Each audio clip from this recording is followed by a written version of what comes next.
volvamos a nuestro país, volvamos al tema político, porque estamos a muy poquitos días de un cambio de gobierno en Uruguay, y es por eso que esta tarde en Vespertinas recibimos al futuro secretario de la Presidencia, Álvaro Delgado. Bienvenido a Vespertinas. Buenas tardes, ¿cómo están? Un gusto estar acá.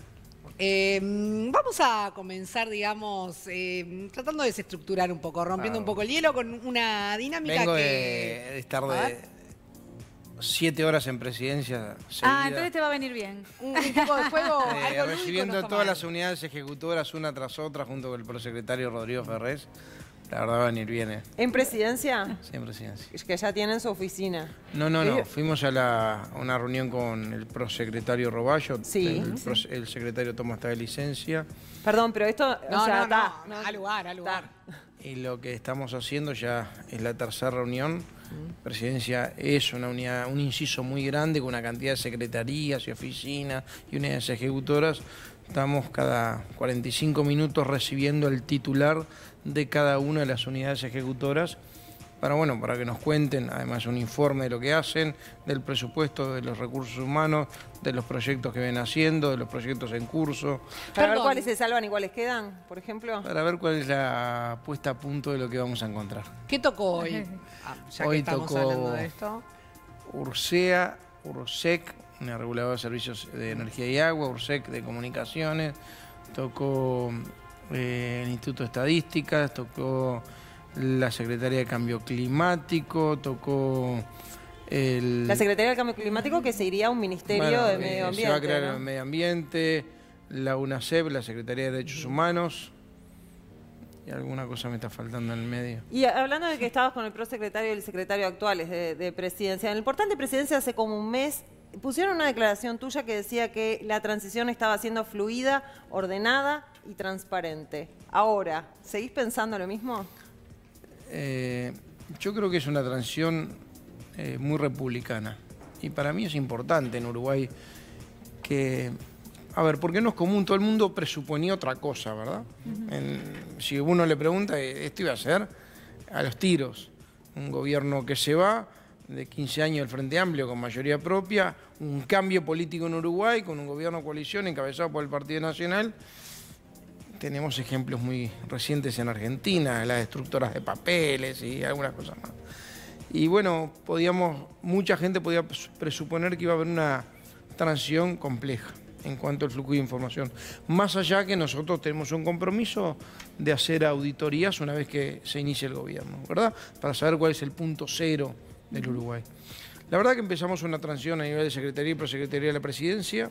Primero acompañamos a Luis en la primera reunión con Vázquez y después seguimos con Secretario y Prosecretario de la Presidencia y de ahí monitoreando las transiciones bilaterales en cada uno de los ministros actuales con los designados. Y en general, el flujo de información fue importante, la voluntad está. En muchos de los casos, cuando hay información que quizás faltan algunas cosas, se le piden información adicional. La verdad que yo tengo que decirlo en esos términos y no debería sorprender a nadie, pero bueno, como había quizás de muchos lados el prejuicio de que podía ser diferente, y yo creo que también, como en presidencia, la transición se manejó bastante fluida. Tan es así que es en el despacho del secretario antes, el prosecretario ahora, donde recibimos junto con ellos a cada una de las unidades ejecutoras. Llevamos más de 12 recibidas. Entonces es una señal también para el resto del gobierno y para el resto de los ministros. Y en el medio de todo eso, yo creo que el gesto del presidente actual invitando al presidente electo, Tabaré Vázquez, invitando a la calle Pou para ir juntos a la Argentina. Asunción de Alberto Fernández, que es una foto que recorrió el mundo. Cierto. También te da una impronta, ¿sabes? Sí, además a nivel público hubo como una aceptación en general, más allá de los partidos políticos, ¿no? Nos sentimos todos orgullosos del Uruguay, ¿sabes? Todos incluidos. En ese hayas sentido. votado lo que hayas votado. Exacto. Orgullosos del Uruguay, que pueden haber transiciones civilizadas, republicanas. Ya vamos a ir a lo lúdico, pero esas auditorías... lo lúdico. Sí, porque tenemos una cuestión Sí, lúdica. esa cosa lúdica que Pero todavía no aflojate arrancamos. Ya va, pero De bueno, tantas se reuniones. abrió, digamos, una caja de Pandora y bueno, uno se tiene que meter adentro. ¿Esas auditorías, una vez que estén los resultados, van a ser públicos? Obviamente, sí. Como fue, por ejemplo, el anteproyecto ahora de la ley de urgente consideración. Sí, yo creo que se va a publicar. parte de lo que la impronta que quiere el nuevo gobierno es mucha transparencia, dialogar mucho con la gente, explicar mucho por qué hacemos cosas, por qué no hacemos. Las auditorías que se van a hacer, obviamente en la medida que más información haya en la transición, el nivel de profundidad de las auditorías cambia, pero es necesario, fue un compromiso de campaña. No tienen, ¿Y cuándo no van a tiene, estar no, aproximadamente primero hay que los asumir. No, ya sé, pero ¿tienen pensado cuánto va a llevar esa Se va a auditoría? planificar un ¿Cuánto poquito en tiempo? febrero el proceso.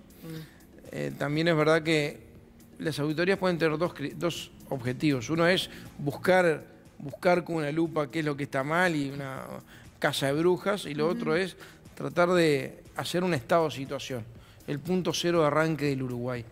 Cómo nos dejan el país, cómo le deja el Frente Amplio el gobierno, el país al gobierno que entra, es así. Por eso, ¿cuánto tiempo más o menos les puede llevar No lo tener un sé, resultado? hoy 6 te meses. diría, no, tiene que ser mucho menos, a mi juicio. No va a ser casa de brujas, obviamente si encontramos temas reñidos con la legalidad o con alguna apariencia delictiva van a ir a la justicia, eso lo descartamos, que va a ser así. Pero si no, la idea es transmitirle a la gente, compartir con la gente. ¿Y es buena los estrategia? resultados. Hoy nos preguntábamos si es buena estrategia presentar, resultados. publicar así Sí. como el proyecto también. Sí, porque ¿sabes lo que pasa?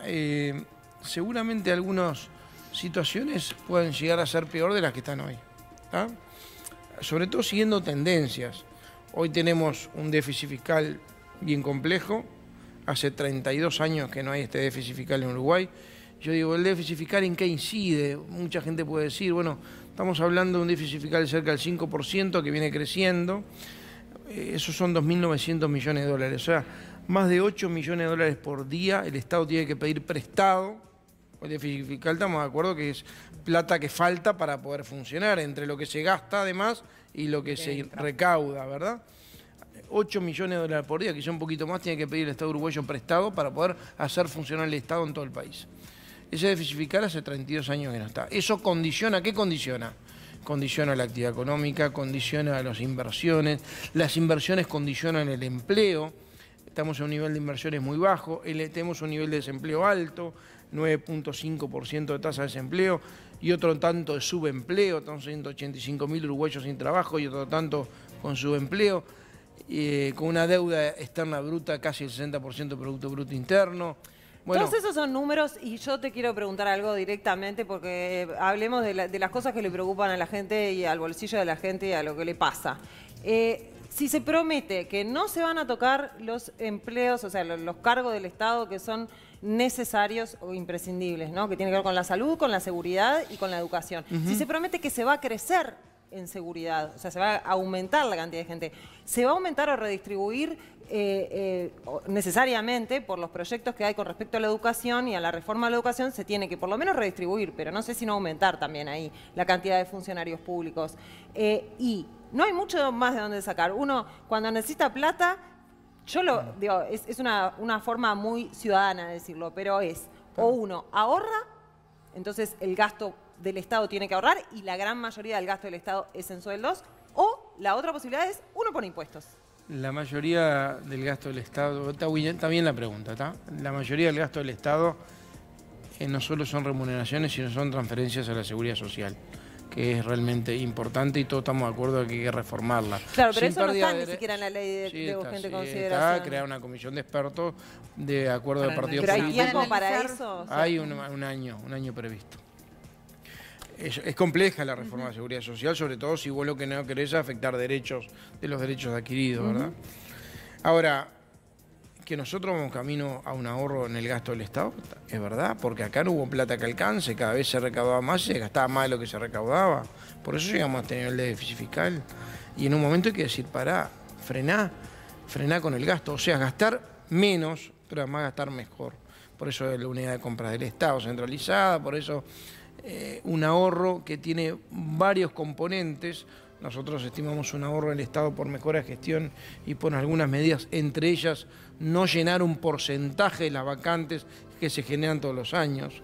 Eso es lo que dice exactamente. Un porcentaje de las vacantes que se generan todos los años no llenarlas. Obviamente acá estamos excluyendo el tema seguridad, salud y educación, que son las tareas esenciales de Estado.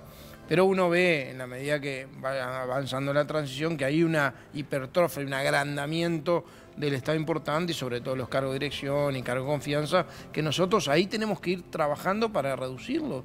Porque nosotros tenemos que ahorrar unos 900 millones de dólares en el Estado sin perder las funciones esenciales, con dos objetivos. No, pero aparte con no dos solo eso, objetivos. reforzándolas, se Con supone. dos objetivos. Lo que pasa es que el refuerzo, más que por gente, que en realidad tenemos más policías per cápita que en México. Yo no estoy hablando de más policía, estoy hablando de policía con respaldo político y con respaldo jurídico, que es diferente, y con una reorganización del sistema policial.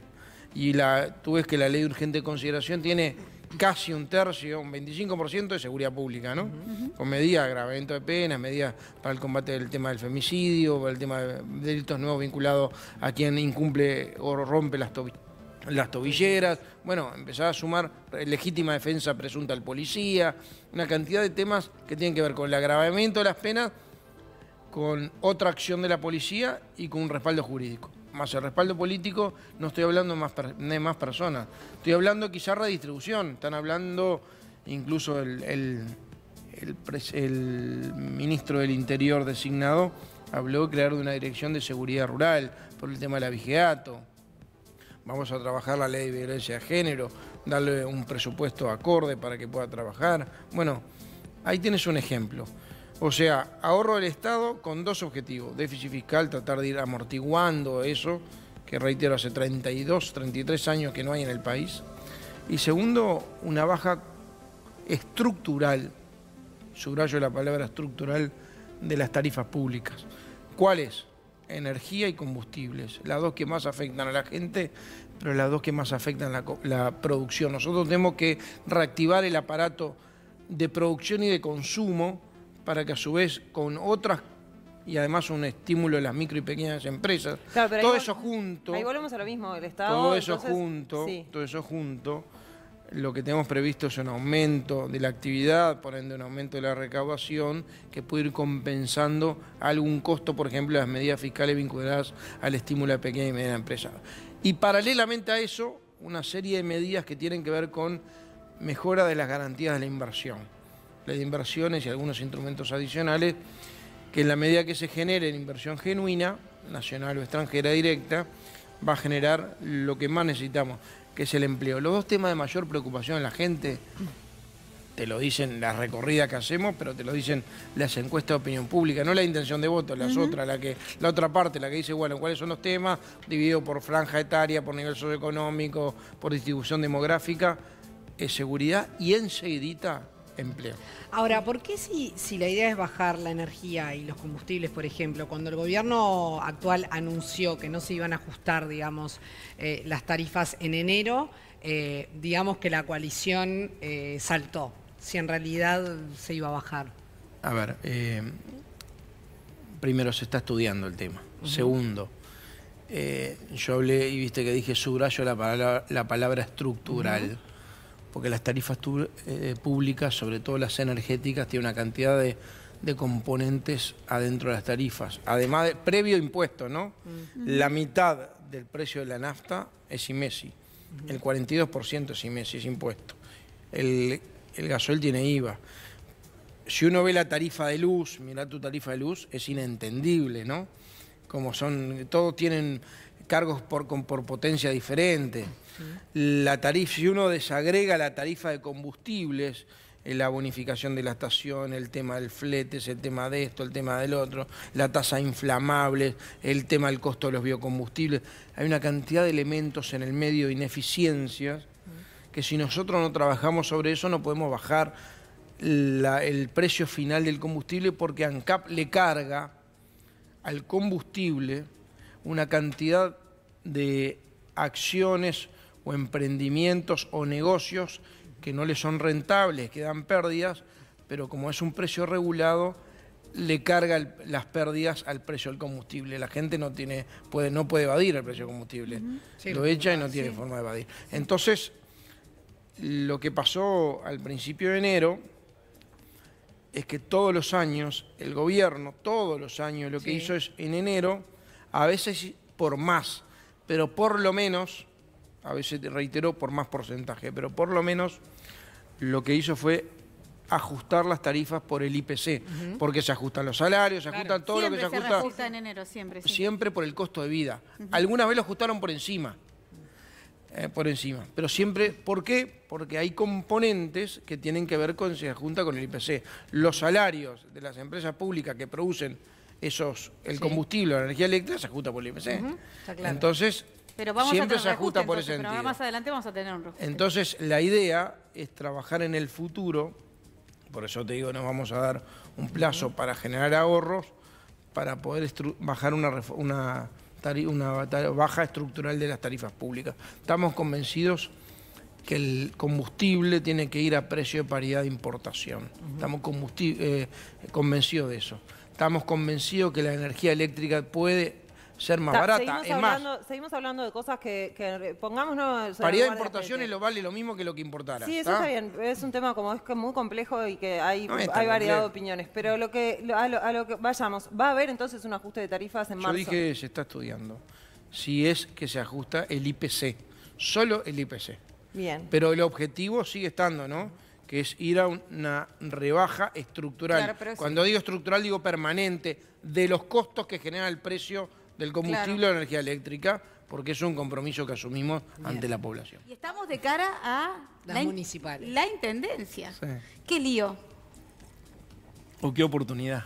Bueno, ¿así lo tomás vos? Así lo tomo yo. Estamos en un proceso de elegir, a ver, una decisión... Es una visión optimista, porque en realidad, con todo respeto lo digo, porque la verdad que la danza de nombres y el no Nunca hay poder que perder el llegar a un- optimismo, ¿no? No, está bien, pero... Nunca hay que perder el optimismo y en suben política bajan menos. candidatos. Pero ¿sabes lo que sí, pasa es además? bravo. ¿Sabes lo que pasa además? Hoy al Frente Amplio también está con problemas, está supuestamente hoy, las bases no querían votar. Y en la coalición de gobierno, ¿qué conspiró contra la elección prematura de un candidato? La posibilidad de ganar el gobierno. Estaba tan latente la posibilidad de ganar el gobierno que Sí. todos los esfuerzos se concentró Justamente- ahí. Y yo quiero hacer esa autocrítica, ¿me entendés? Justamente sobre eso es muy interesante lo que dijo Botinelli. Botinelli dijo, como especialista, digamos, como politólogo, dijo que en realidad la coalición tendría que estarse preocupando por el gobierno nacional y saldar esto cuanto antes y dejar el tema de la municipal de lado. No, coincido con Botinelli en saldar esto cuanto antes, nada más. Nosotros vamos camino a tratar de ¿Te parece que es posible? que haya un candidato que represente la coalición de gobierno. ¿Y te parece de que es posible ganar concertación, Montevideo? que se tiene que dar en los próximos días porque las fechas urgen. El 9 de febrero se cierra el plazo. Claro. No nos olvidemos que además hay menos universo, ¿verdad? Porque los ciudadanas que participaron en un lema como candidatos, en un lema en la elección de mayo, en la elección interna, perdón, en junio, no pueden participar En otro lema en la sí, elección bueno, ahora. eso es por lo que Ento- Manini dijo cuando quería ser candidato, que entonces- tenía que ser con el lema Cabildo Bueno, Abierto. entonces tenemos una restricción de nombre. Nosotros estamos haciendo todos los esfuerzos porque creemos que el objetivo vale la pena de buscar un candidato a la concertación y que sea único. ¿Por qué? Porque después de 30 años de gobierno del Frente Amplio en Montevideo me parece que también hay que darle una oportunidad al cambio.